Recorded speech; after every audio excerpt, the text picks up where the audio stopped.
Hey, what's up YouTube? King James here. The FFAR was nerfed again in Season 3. They're trying to get some other guns back into the meta. They straightened out the FFAR at 83, which is a good alternative to the FFAR, but it's still an AR. SMGs now are also a really viable option because they nerf the damage on the FFAR and a couple of the multipliers. So SMGs now are also a really good option. But if you really like the FFAR, and I do because it's a good gun for that sort of close mid-range, it's really solid. I wanted to go back and try my Season 2 build and see if it still works in Season 3 and if there's anything I can do to capitalize on the changes and make it better. And I've done that, and I've got it for you right now.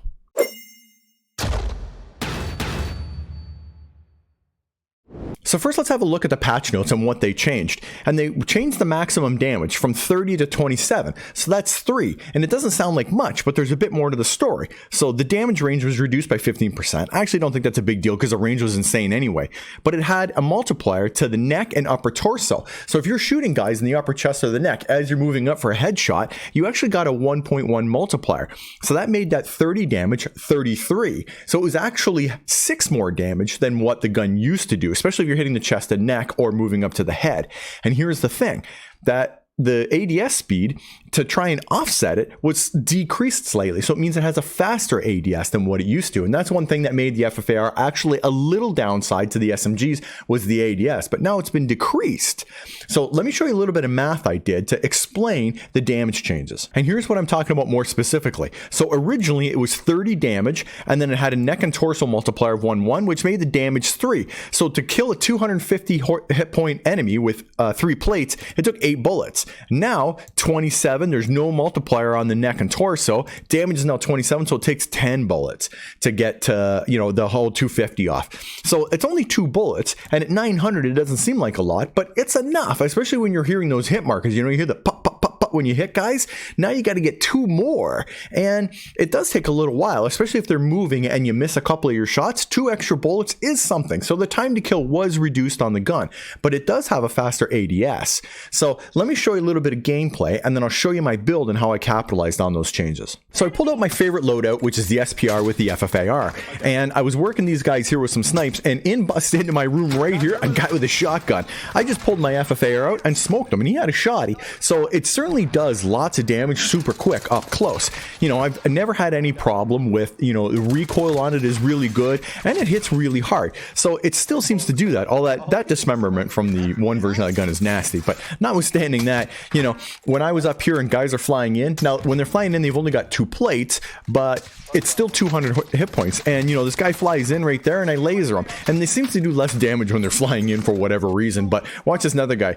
He flies in and I waited till he touched down, and then I hit him and no problem getting the down. So it deals out 200 damage in that scenario really, really fast. That's probably 2 bullets short of what it would normally take. And speaking of using it up close, check this out. I climb up the zipper and this guy's right in front of me, no problem getting him down. And here's the thing, you feel like it doesn't work as good as an SMG does, but it really does. The up close power of this gun is still really strong. Ran down those stairs, blasted that guy point blank, no problem. Peek around the corner right here, got his buddy down. So this thing still works amazingly well up close, and you can combat an SMG with it. Again, this poor sucker came running into our room and got blasted, but I mean, the thing works crazy good up close still, and works good at far. So that's the thing about this gun, is, they tried to nerf it from being good up close, but I can still challenge guys with an SMG with this thing, no problem. So as I said, I've been trying the FFAR with both the SPR 208 and the new K-Swiss, which is actually a pretty decent sniper. It's not quite as good as the SPR, but it's not bad, and I'm actually warming up to a little bit.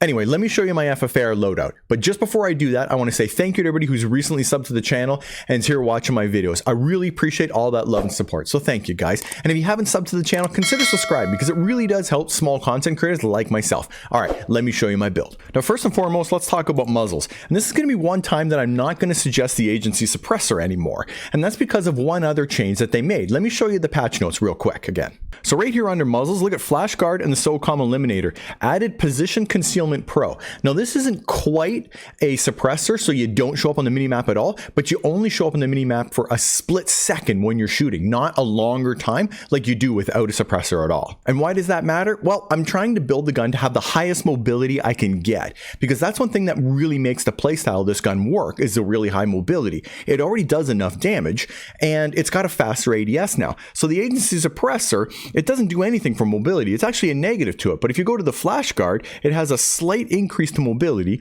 It still has recoil control, aiming stability, and position concealment. So it's an interesting alternative. Give it a try. There's no reason why you can't use the agency suppressor, but for maximum mobility, I'm using the flash guard now. For the barrel, I'm still using the task force, again, because it's got mobility. It's also got damage range and bullet velocity, which is great, but that strafe speed makes you a really hard target to hit, so it's really good to run in your gun. And for the stock, I'm still running the Raider stock. It's all about mobility. This has a ton of mobility on it. ADS firing movement speed, aim walking movement speed, and sprint to fire time. Super important. Now here's where things are a little different. I used to either run the Bruiser grip, again for mobility, or the Field Agent, but you don't really need horizontal and vertical recoil control on this gun. It's got some recoil, but it's pretty easy to manage. So what I have been doing is, now that they got the rear grips fixed, I've been running the Serpent Wrap, because it gives you even more ADS time and a boost to mobility.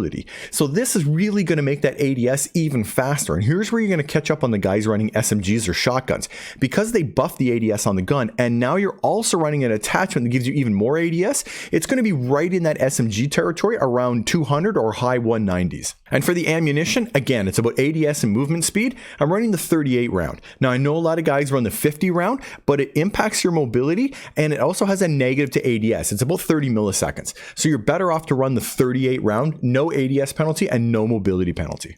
And this is how I've been running my FFAR now in Season 3, and it's been really successful. And one of the things I really like is they decrease the ADS time, and with the Serpent Wrap, it's down even more. So it's going to give you a really fast ADS time, which was the biggest weakness on this gun versus an SMG in the past. And it's got higher mobility. I know I'm not using the agency, but when you couple all these together, the mobility on this gun is crazy. It's super fast to run with now, and it's a lot of fun to play.